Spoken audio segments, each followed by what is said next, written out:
It began with a silence so heavy that Europe felt as if it were holding its breath.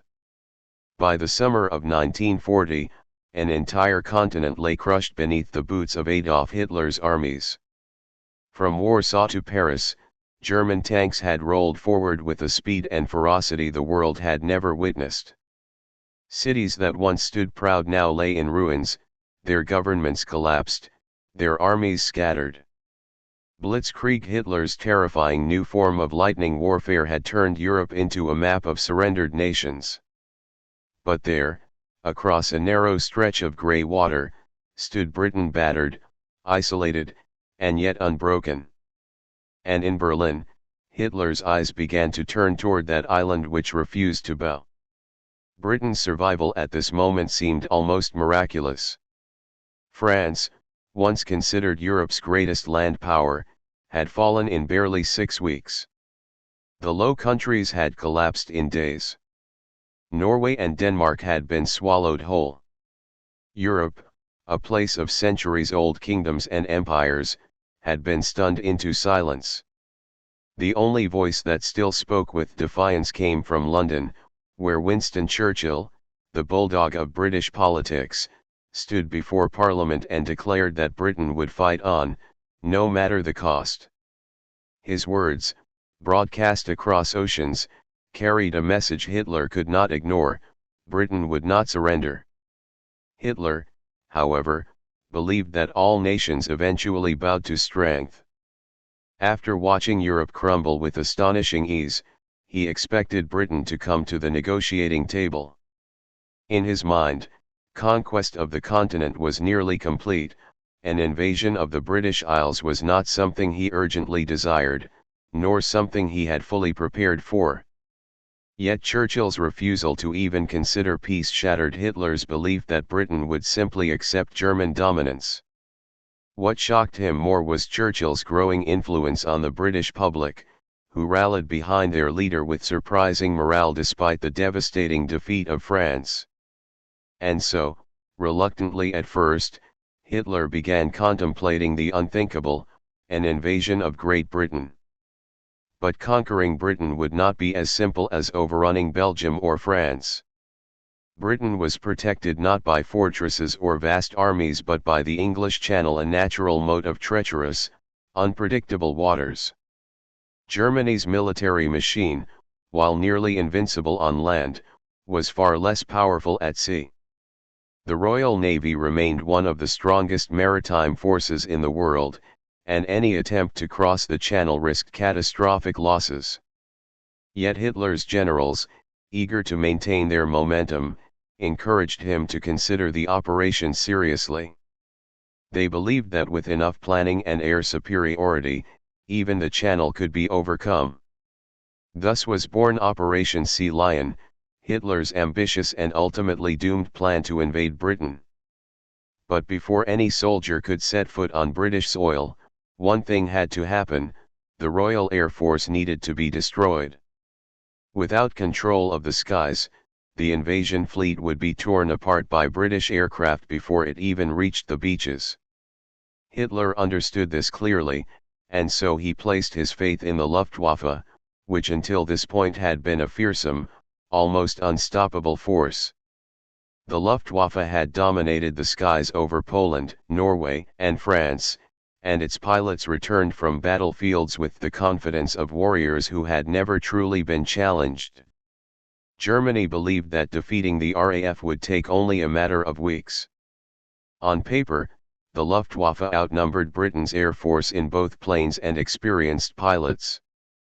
But what Germany did not yet realize was that Britain possessed a hidden advantage, one that would change the course of history.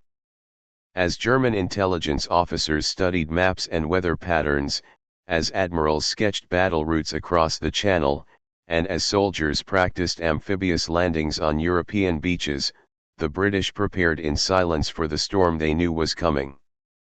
Airfields across southern England buzzed with activity. Young pilots, many barely out of school, trained relentlessly.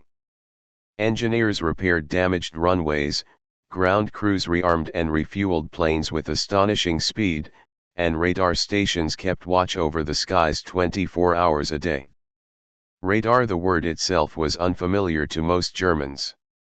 The network of tall towers stretching across the British coast looked like giant metal skeletons, harmless and unthreatening.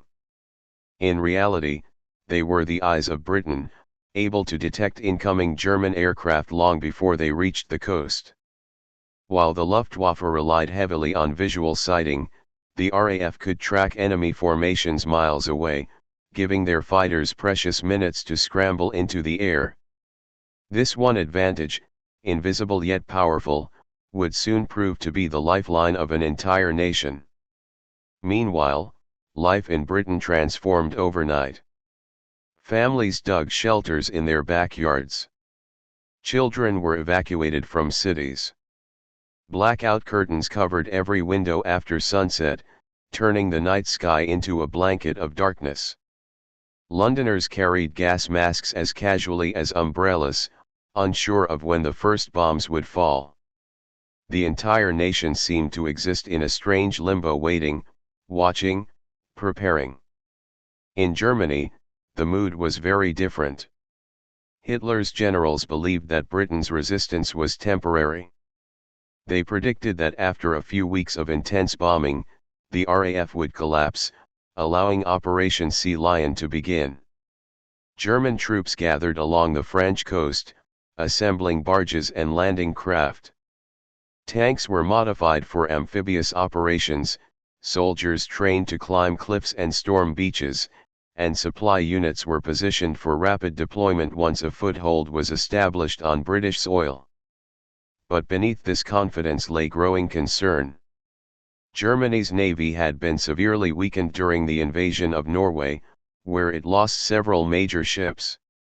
The Royal Navy, meanwhile, remained virtually intact. Many German officers privately feared that the invasion could turn into a disaster. Admiral Raeder, the commander of the Kriegsmarine, warned Hitler repeatedly that crossing the Channel without total air dominance would be suicidal. Yet Hitler's belief in the Luftwaffe remained unshaken. And so, in July 1940, the skies above Britain began to fill with the roar of German aircraft. The Battle of Britain had begun. Dogfights erupted over the Channel, tracer bullets streaked across the sky, and both sides suffered losses every day. But as the battle intensified, it became clear to German commanders that the RAF was not weakening. Britain's fighter production increased, pilots were replaced with astonishing speed, and radar allowed the RAF to fight only when and where needed. The Luftwaffe, confident at first, now found itself in a battle it had not expected, a battle where victory seemed to slip further away with each passing week. Operation Sea Lion remained on the table, but its fate had become tied to a struggle in the clouds. And as Britain fought with the determination of a nation refusing to die, Hitler began to realize that conquering this island would not be the swift, decisive victory he had imagined. The first German bomb fell with a scream that tore open the quiet British dawn. It struck a railway yard outside Dover, erupting in a burst of fire and steel that signaled the beginning of a new phase of terror. For weeks, people across Britain had lived in uneasy anticipation, watching the skies with a mixture of fear and defiance. But on that morning, as the ground shook beneath them, the reality of Germany's assault became unmistakable. The battle for Britain had truly begun, and the outcome would determine the fate of Europe. By the time the sun climbed fully into the sky, dozens of German aircraft were streaking across the Channel, bombers in tight formation, escorted by fighter squadrons that gleamed like silver arrows. Their intention was simple: overwhelm British defences, break the backbone of the Royal Air Force, and clear the path for an invasion fleet waiting on the other side of the water. Yet as soon as the raiders approached the coast, Britain's response came roaring upward. Spitfires and Hurricanes shot out of the clouds, rising like angry hawks to drive the invaders back. And high above the fields and towns, the two air forces collided in a ferocious ballet of speed, fire, and death. From London's rooftops to the farms of Kent, civilians stopped what they were doing and watched the dogfights unfold. Lines of white vapor slashed the sky. Machine gun fire rattled like distant thunder. Sometimes a bomber broke formation, spiraling downward in smoke before exploding in a distant field. Other times, a British fighter would suddenly drop from the clouds trailing flames, vanishing into the woods below. It was a brutal spectacle, one that people could not look away from, even as it terrified them. In German command centers, officers carefully studied the results of each raid. Hitler's plan depended entirely on crushing the RAF quickly, and early reports seemed promising. Luftwaffe squadrons claimed dozens of British fighters destroyed, and German bombers returned to France with tales of burning airfields and damaged radar stations. But beneath these confident boasts, cracks were already forming. German intelligence had underestimated the speed with which Britain could repair its losses. Aircraft factories worked around the clock, producing fighters faster than Germany expected.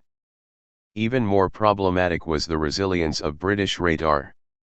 Several sites were attacked, yet the system never collapsed. Damaged stations were restored within hours, and new equipment replaced what had been lost. Still, Germany pressed on with relentless determination. Day after day, waves of bombers headed toward Britain. Some targeted coastal towns, others air bases, and still others factories that supported war production. Each raid brought destruction: warehouses burning, houses reduced to rubble, runways cratered by explosions. Yet Britain refused to be cowed. Fire brigades raced into the flames, rescue teams dug survivors from the debris, and civilians adapted to this new rhythm of danger as if it were simply another duty they had to perform. Inside the RAF's underground command rooms, tension ran like an electrical current through every conversation. Young women of the Women's Auxiliary Air Force plotted enemy aircraft on large maps, moving markers with long wooden rods, while officers stared at the shifting patterns with grim concentration. Every scramble order, every interception, every squadron deployment had to be perfect. One mistake could mean a bomber formation reaching London or destroying an airfield critical to the country's survival. The pressure on pilots was enormous. Some flew 6 or 7 missions a day, landing only long enough to refuel before being sent back into the air. Exhaustion etched itself into their faces, yet they returned to their cockpits without hesitation. On the German side, pilots faced their own challenges. Though they were battle-hardened veterans, the fight over Britain was different from everything they had experienced in Poland or France. Here, the enemy was well prepared, the distance to friendly bases was longer, and damaged planes had far less chance of making it home. Many German pilots discovered too late that a hit over the channel often meant a chilling death in the waves below. And with every pilot lost, Germany's ability to sustain the air assault weakened. As the weeks passed, Hitler grew increasingly impatient. Operation Sea Lion required a clear skies guarantee: no British fighters, no aerial resistance. But that guarantee remained out of reach.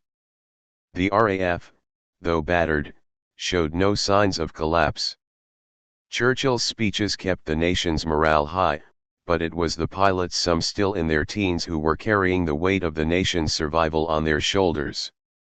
Their courage became legendary, though many of them never lived to see the end of the battle. In early September, frustrated by the RAF's stubborn endurance, Hitler made a fateful decision that would alter the course of the war. Instead of continuing his attacks on British airfields, he shifted his focus toward London and other major cities. The goal was to break civilian morale, crush the British spirit, and force Churchill to surrender. This wave of relentless bombing became known as the Blitz. Night after night, German bombers poured into the skies above London. Searchlights sliced through the darkness, anti-aircraft guns thundered from the rooftops, and families huddled in underground stations as explosions rocked the city above. The Blitz was terrifying, but it also gave the RAF a moment of relief.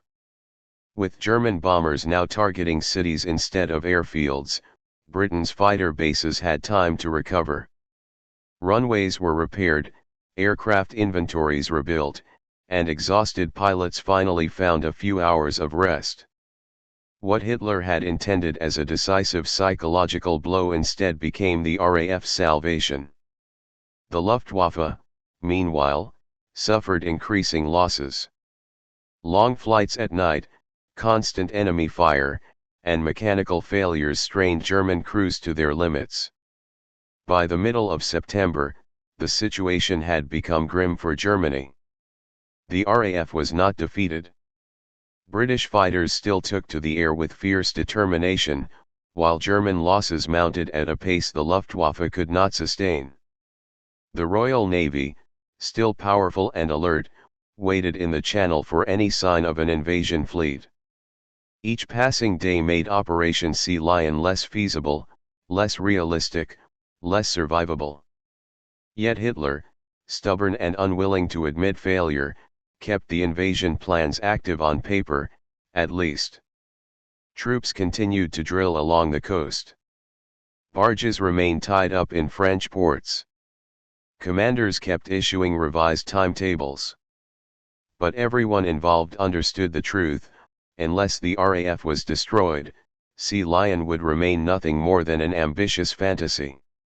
As September drew to a close, even that fantasy began to crumble.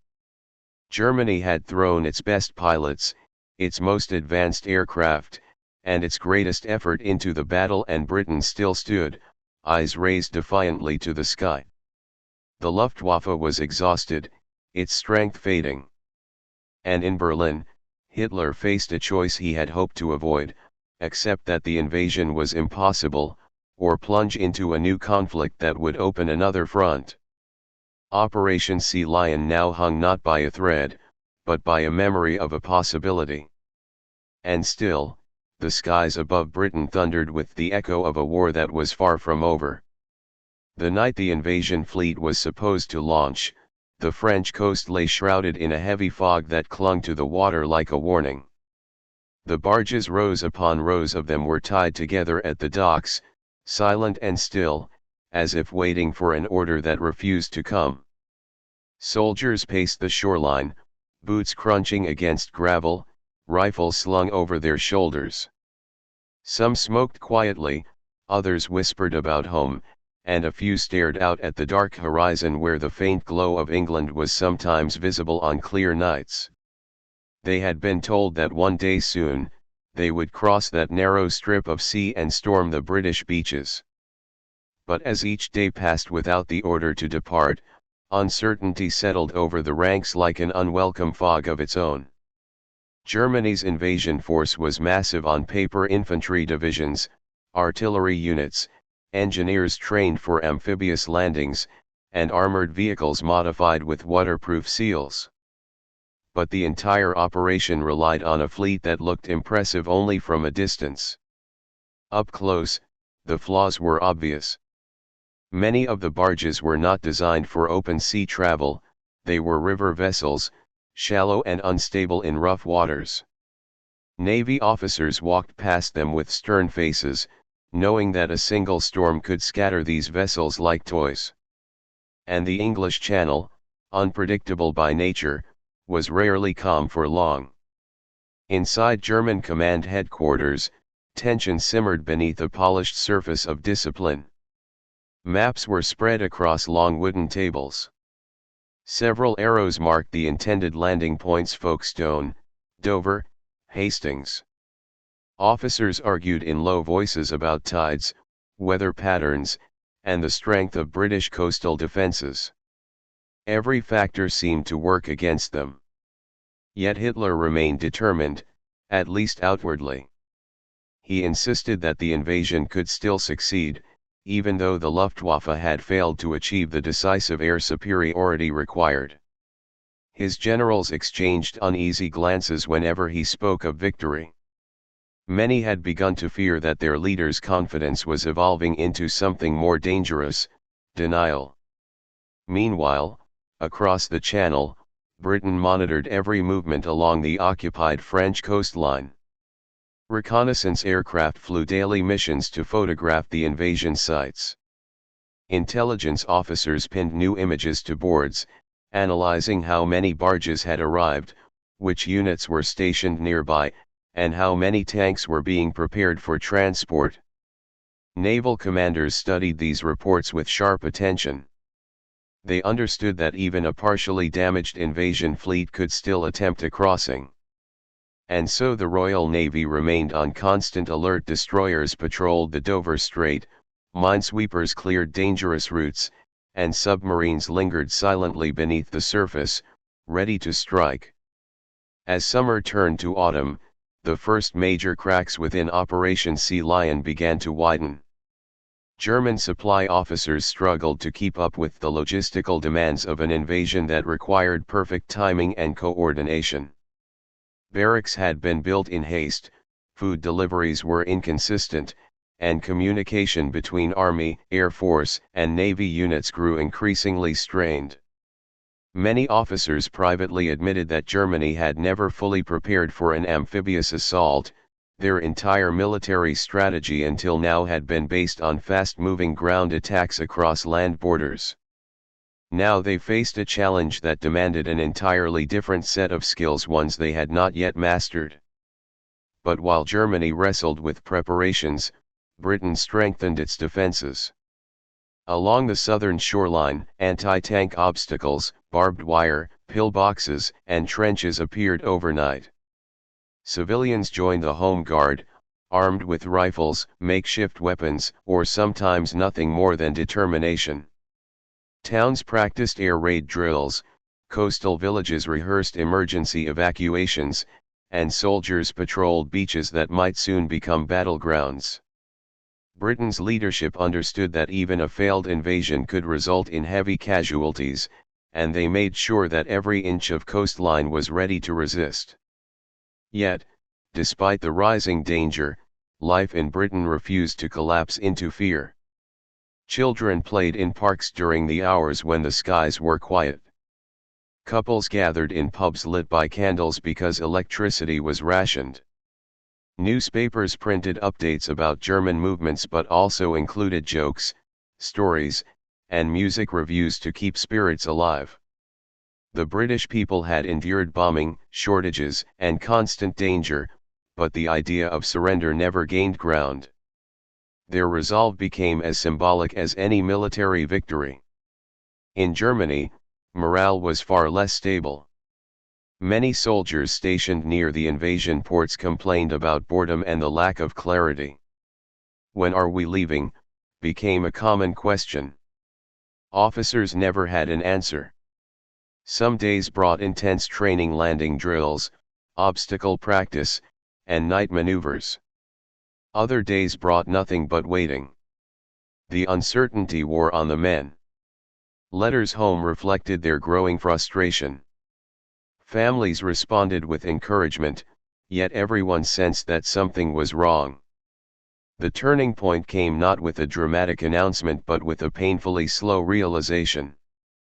By late September, weather forecasts indicated worsening conditions. The Channel grew colder and rougher.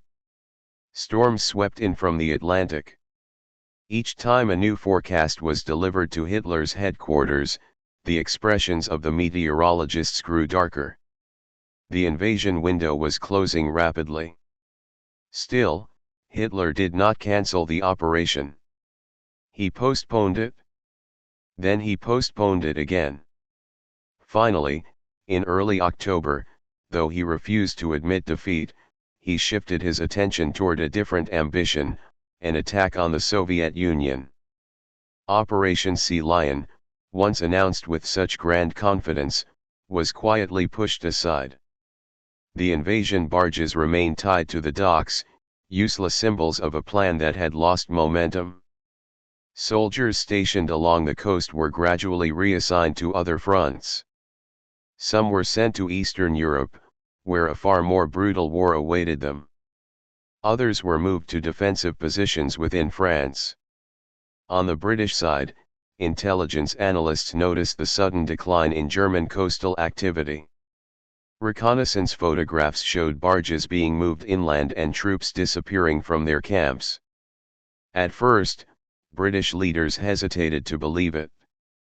They feared it might be a trick, a temporary withdrawal meant to lure them into a false sense of security. But as days turned into weeks, a surprising certainty emerged: the invasion had been halted. Churchill was careful not to publicly celebrate too soon. He knew the threat was not gone, only delayed. Yet he and his advisers recognized the significance of the moment. Britain had withstood the most dangerous period of its modern history. The island nation, alone and outnumbered, had held firm against the most formidable war machine Europe had ever seen.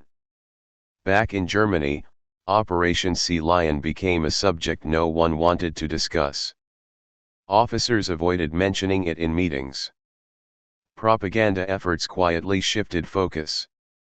The failure, though unspoken, cast a long shadow across Hitler's strategic planning. Some generals believed that if the invasion had been launched earlier before the Luftwaffe suffered heavy losses, it might have succeeded. Others argued it was never truly realistic. What mattered now was that the dream of conquering Britain had slipped away. And though Hitler refused to acknowledge it, the moment marked the beginning of a slow, irreversible decline in German fortunes. The war had entered a new chapter, and Britain's survival had changed everything. The truth about Operation Sea Lion did not collapse with an explosion, it slowly unraveled in silence. What the world eventually remembered as a failed invasion plan did not end with a decisive battle or a dramatic confrontation. Instead, it faded gradually, piece by piece, as Germany shifted its focus elsewhere and Britain prepared for new dangers. The story of the operation's final days is not about soldiers storming beaches or naval fleets clashing in the Channel. It is about decisions made behind closed doors, doubts whispered in headquarters, and a dangerous illusion that lingered long after reality had already changed. In the early days of October 1940, while the British public cautiously celebrated its survival, German staff officers confronted a quiet but painful realization: the invasion fleet had become irrelevant. The barges that once symbolized impending doom now sat idle at the docks, rust forming along their edges as waves slapped gently against their hulls. The soldiers assigned to them no longer trained for beach landings. Many had been moved inland, their future roles uncertain. The sense of purpose that once filled the air had evaporated, replaced by a mixture of frustration and resignation. Yet despite this internal collapse, official orders remained ambiguous. Hitler refused to issue a direct cancellation of the operation. He feared that admitting failure would embolden his enemies and weaken his hold on his generals. And so, in documents and military schedules, Operation Sea Lion technically remained postponed, ready to be revived at a moment's notice. But everyone involved understood the truth: the window for invasion had closed, and no amount of waiting would reopen it. The British government, meanwhile, found itself facing a new dilemma. While intelligence reports clearly showed the dismantling of German coastal preparations, Churchill and his war cabinet debated how openly the nation should respond. Britain could not afford complacency. The RAF had won a critical victory, but resources were stretched thin, and the Royal Navy remained on high alert. For months, British spies, analysts, and pilots continued monitoring the French coastline, ensuring that any sign of renewed activity would be spotted immediately. Inside London, the atmosphere was strangely mixed, relief shadowed by exhaustion. Families who had spent nights in shelters continued to carry gas masks and watch for warning sirens. Children returned to schools that still bore scars from bombing raids. Newspapers published cautious headlines, hinting at German setbacks without declaring them outright. Churchill himself walked a careful line in his speeches. He praised the courage of Britain's defenders but resisted the temptation to claim victory prematurely. "We have stood firm," he said once, "but the struggle is far from over." Germany's internal situation told a different story, one hidden from the public. High-ranking officers argued endlessly about what had gone wrong. Some blamed the Luftwaffe for failing to destroy the RAF. Others claimed the Navy had not been given enough time or resources. A few whispered that the entire operation had been flawed from the start, built more on Hitler's wishful thinking than on strategic reality. None of these discussions, however, changed the outcome. The invasion, once a central element of Nazi ambition, now existed only as a theoretical plan filed away in drawers. By late autumn, Hitler's attention was fully shifting elsewhere. Meetings grew longer, maps on tables gradually changed, and conversations that once focused on British defences now revolved around the vast expanses of Eastern Europe. Advisors presented new strategies, new dangers, and new opportunities. The idea of conquering the Soviet Union began to dominate Hitler's thoughts. He saw it as a chance to claim enormous resources, land, and power. And in his mind, Britain, though undefeated, was now a secondary concern. He believed the island nation could be contained, blockaded, and eventually forced into negotiation. But this shift in strategy came at a price. Abandoning Operation Sea Lion meant accepting that Germany could not easily eliminate Britain as a threat. And Britain, freed from the immediate danger of invasion, could now rebuild, strengthen, and form alliances that would later play a decisive role in the war. As German troops prepared for a massive eastward campaign, Britain deepened its cooperation with the United States. Supplies began to flow across the Atlantic. Airfields expanded. Training programs accelerated. A nation that had once stood alone now found itself becoming the center of a global resistance. Even within Germany, the soldiers who had waited on the coast sensed that their efforts had been wasted.